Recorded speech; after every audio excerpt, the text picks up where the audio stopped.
I want you to picture this. You're a kid, lost in a crowded store.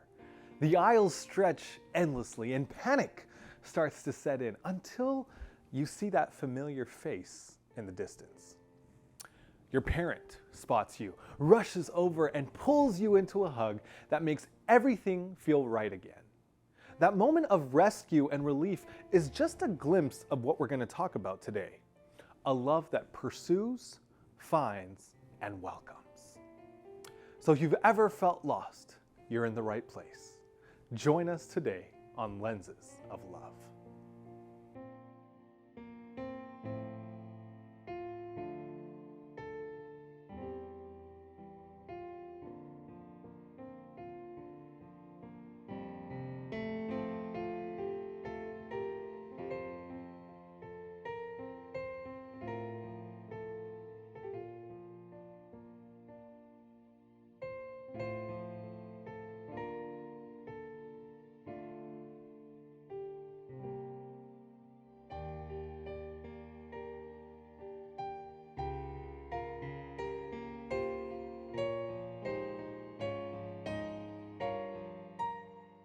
One of the most well-known pieces of Christian art is Rembrandt's Return of the Prodigal Son.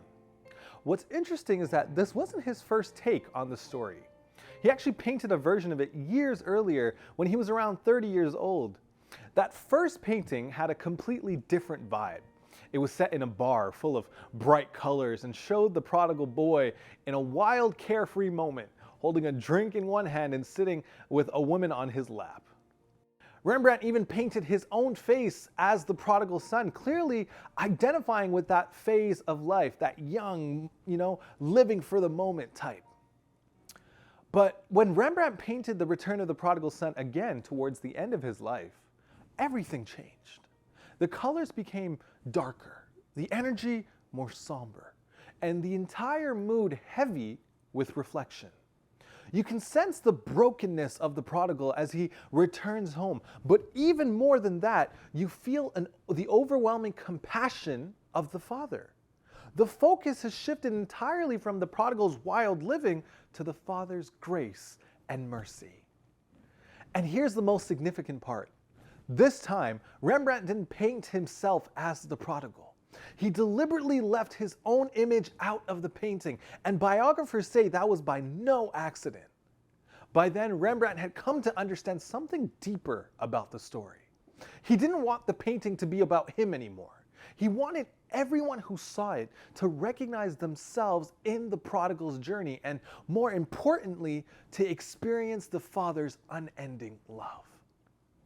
It's powerful to think about the progression in Rembrandt's perspective. Early on, he was all about the boy's rebellious phase, the excitement of running free. But later in life, he recognized the deeper meaning of the story. It's not about the rebellion, but about the Father's forgiveness. Rembrandt's transformation reminds you and me that, like the prodigal, we all stray at some point in our lives. But the real story isn't our wandering. It's God's incredible love always waiting to welcome us back. Our focus today is Luke chapter 15, starting at verse 11, where we encounter the well-known story of the prodigal son.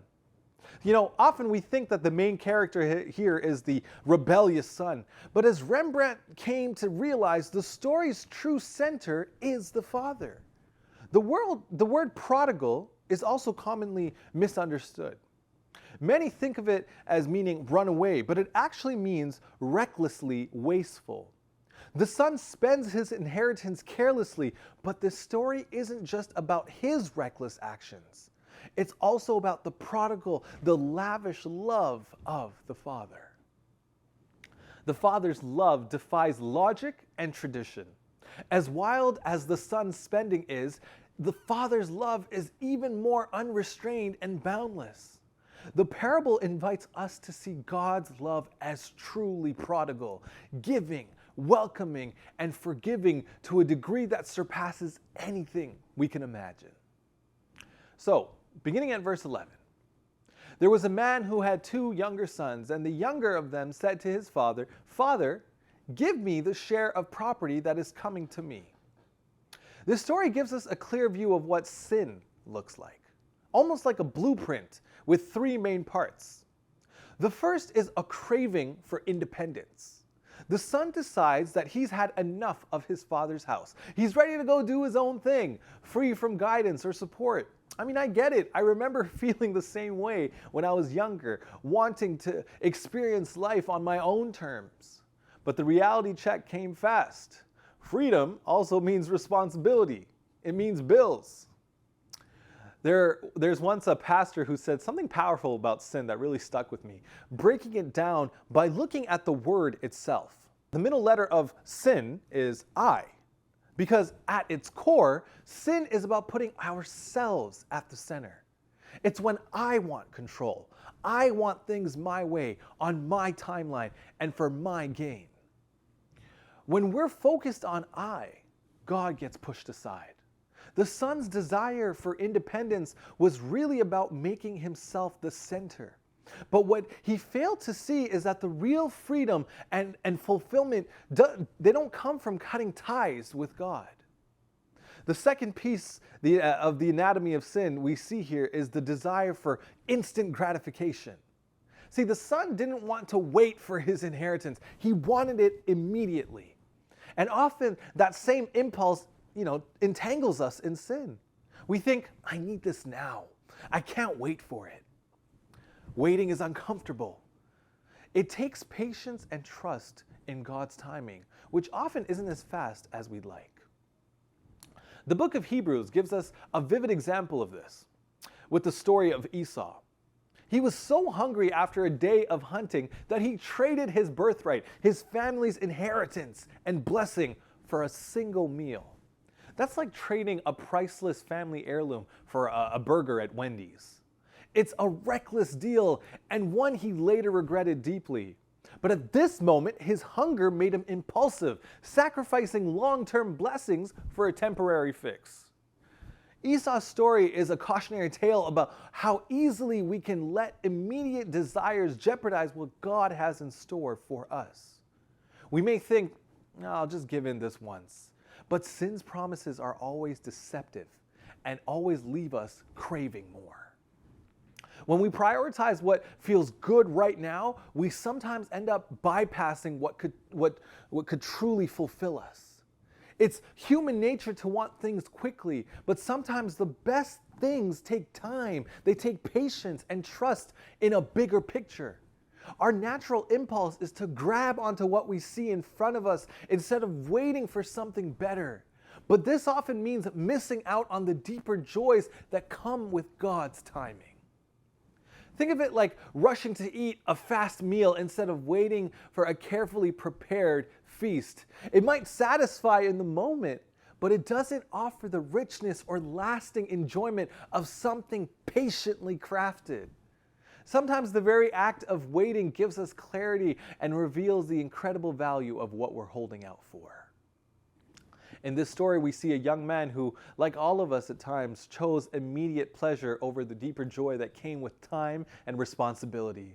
See, it's a reminder that when we trust in God's timing, we're often led to something far more valuable than initially imagined, something that truly satisfies and grows us in ways that we may not have expected. The third element of sin we see in this story is that the son's decision implicitly shows a wish for his father's absence. See, the young man didn't hate his father, but he saw him as an obstacle. His father's presence represented restraint, accountability, and guidance, things that he wanted to escape and to fulfill his desires without interference. He wanted his dad's wealth, but not his love or oversight. The painful implication here is that he would rather see his father gone if it meant gaining the freedom to live on his own terms. Imagine the heartbreak of the father, hearing his son effectively say, I want what you have, but I don't want you. That's the heart of sin. It says to God, I want the gifts you can give me, but I don't want you in my life, guiding or correcting me. Yet the father does not respond with anger or punishment. Knowing he cannot control his adult son's choices, he lets him go, giving him his share of the inheritance with a heavy heart. I mean, this is a glimpse into the love of God, who gives us the freedom to walk away, but also longs for our return. I'd like to touch on 5 aspects of God's love with all of you. And the first one is God's love in our lapses. To the Jewish listeners of Jesus' story, the father's reaction here would have been shocking. Under Deuteronomy chapter 21, a son showing that level of defiance could be, or rather should be, stoned to death. If not, the families performed a ceremony that marked the rebellious child as dead to them. That was the cultural backdrop, a way to preserve family honor. But here is the twist. The father breaks with everything society expects. He doesn't shame or disown his son. He doesn't chase him down in anger either. Instead, he opens his hands, granting the son his inheritance. You know, the original Greek text even says that he gave his bios, his life. Everything he had, he let his son walk away, knowing the pain it would bring. This wasn't just about giving money, it was a sacrificial gift, representing a total release and commitment to love, even at the cost of his own security. This father's response turns the story on its head. This is not a tale of strict punishment and justice, but of radical grace. It's about a love that isn't held back by expectations or societal norms. A love that doesn't close the door but waits with it wide open, willing to welcome the lost back home, no matter the pain it took to get there. The second thing I want to touch on is God's love in our lostness. This young boy's life started out peachy, like sin often does. His experience begins with excitement, with freedom, and with all the pleasures his inheritance could buy. He's in the far country, far from his father's guidance and any restrictions. There's no one to answer to, and life just feels wide open. But just as quickly as the good times rolled in, they begin to fade. Money runs dry, friends disappear, and the once comfortable life is reduced to a survival in a foreign place.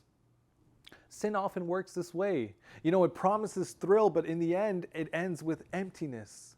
See, as the party dies down, the cost becomes clear. Brokenness, loneliness, and a deep sense of regret. Now, this young man who lived in privilege finds himself taking the lowest job imaginable in his culture, feeding pigs.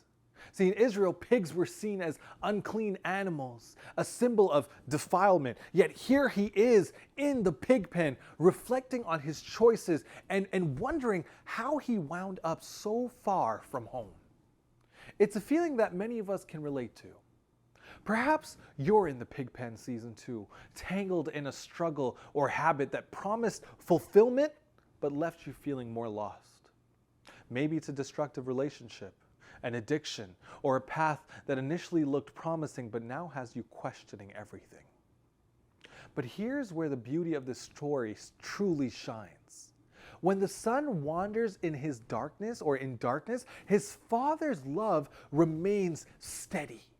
You can almost imagine the story playing out on a split screen. On one side, we see the son's reckless living, and on the other, the father's unwavering attention, looking out for any sign of his boy's return. This is where the story's core message lies. The father never once stops loving or thinking about his son, even as he wanders. Many people assume that God's love is conditional, that he only loves us when we're cleaned up, when we're back on track. But this parable shatters that assumption, reminding us that God loves us even in our mess. The Bible says, while we were still sinners, Christ died for us. See, our sin doesn't cancel God's love for us. Even now, God's heart is turned towards you, longing for you to come home. God isn't waiting with condemnation, he's waiting with open arms. The third thing I want to touch on is God's love in our return. The story then takes a turn. It says, when he came to himself, the young man decides to return home, even if only as a servant. It looks like he made this choice on his own. But when we consider the three parables Jesus shares in Luke chapter 15, we see a broader picture of God's heart for those who are lost. Each story, the lost sheep, the lost coin, and the lost son, illustrates the relentless love of God, a love that seeks us out. In the first story, a shepherd leaves his flock to find one single lost sheep, demonstrating that when you love something deeply, you don't abandon it. In the second, a woman turns her house upside down to find one lost coin, reflecting that every individual has immeasurable value to God.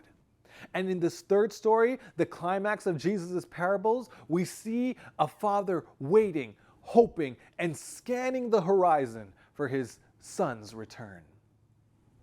When we're lost, God isn't happy to simply wait. He's actively seeking us, orchestrating circumstances that can lead us back to Him. He puts reminders, memories, and even moments of hardships in our path as gentle nudges to wake us up to our need for Him. The fourth thing I want to touch on is God's love in His embrace. The Bible says, "But while he was still a long way off, his father saw him and felt compassion and ran." One of my favorite parts of the story is that the father ran. First, it was considered extremely undignified for a Middle Eastern man to run anywhere.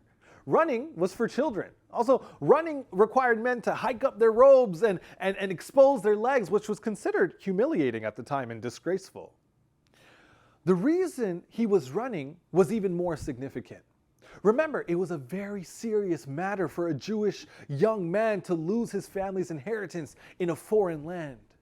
But this young man's father had been watching, and even though his son had broken his heart, he'd been hoping for his return. He knew all too well what would happen when the villagers saw his boy. His son would be shamed. So what did the father do at first? He did what no Middle Eastern man would do. He hiked up his robe and he ran. He ran through the village streets as his neighbors stared in horror.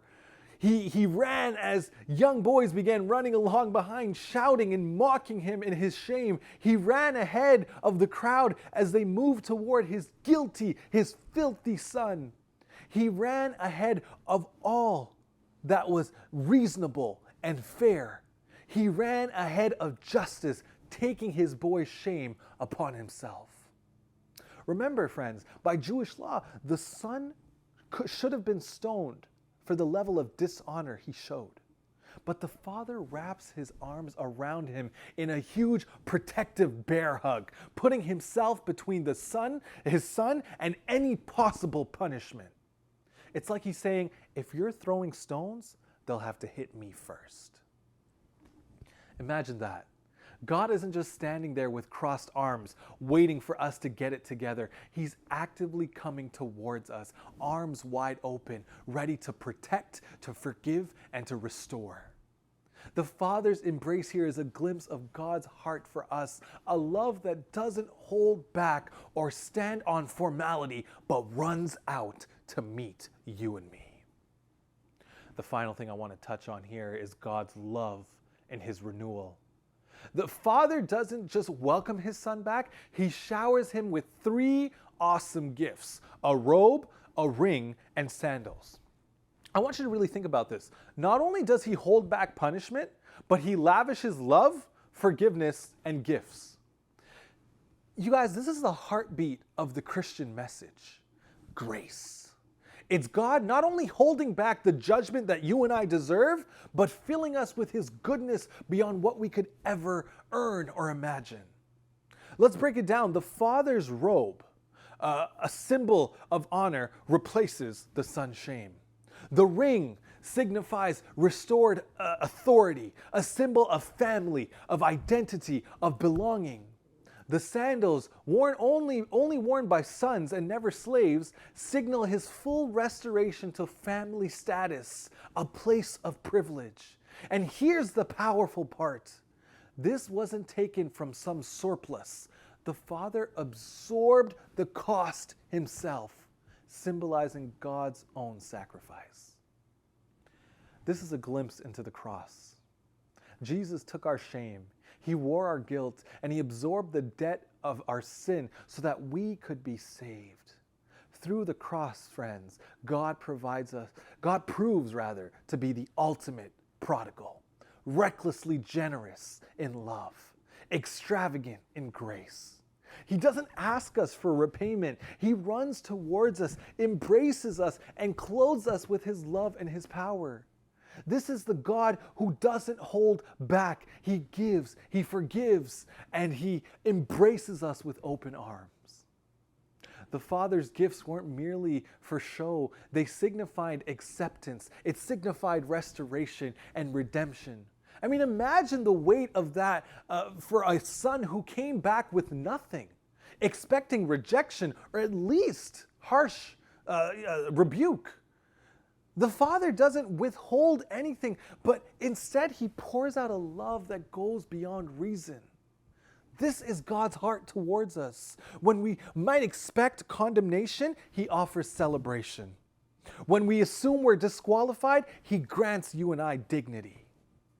See, the robe represents honor restored, the ring a mark of authority, and the sandals a sign of freedom and belonging. You see, each gift symbolizes God's intention not only to forgive, but to restore fully. And when Jesus took our sin upon himself on the cross, he did the same for us. He removed our shame, he restored our standing with God, and he freed us to walk in his grace. You see, the cross transforms this parable from a story of reunion to a blueprint of our salvation.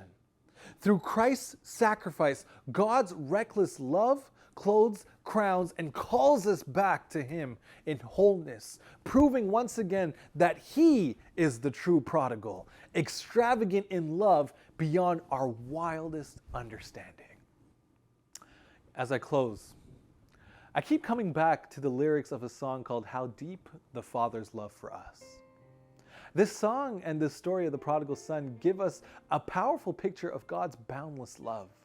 This isn't the kind of love we earn.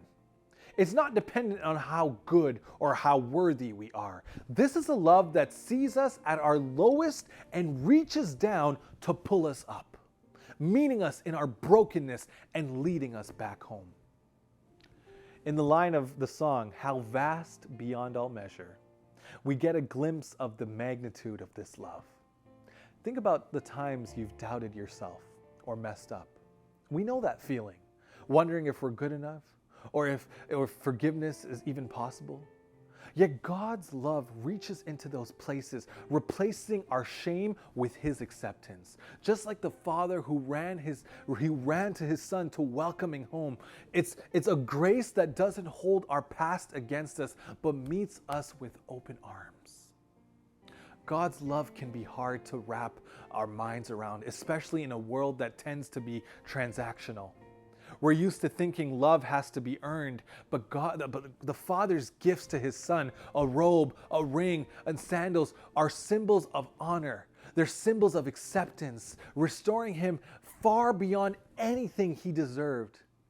And God does the same for you and I, restoring us not to just okay, but clothing us in grace and dignity. And in that line, it was my sin that held him there. That reminds me of the cost of this love. It's not passive or conditional. It's sacrificial. Jesus bore our mistakes, absorbing the penalty that you and I deserved. He didn't just brush aside our faults. He paid the price to free us from them. The cross is a reminder of God's relentless pursuit of us, not to shame us, but to save us fully and completely. We all wrestle with feelings of unworthiness at times, wondering if we're worth this kind of love. But God's love isn't about what we deserve. It's about his desire to bring us back, to restore us, to call us his. Every time you and I mess up, God is there, ready to run towards us, whispering that we are his. So as we move through life's highs and lows, let's hold on to this picture of God's love. When you feel lost, when you feel like giving up. Remember the Father who's always ready to meet you right where you are. And let that love inspire you to look at others through God's eyes, seeing their worth and reaching out with grace. Do you want to see God run? I mean, think about it. Do you want to see him run? All you have to do is turn towards him, even if it's just a little. He'll come running, arms wide open, because that is how deep the Father's love is for you.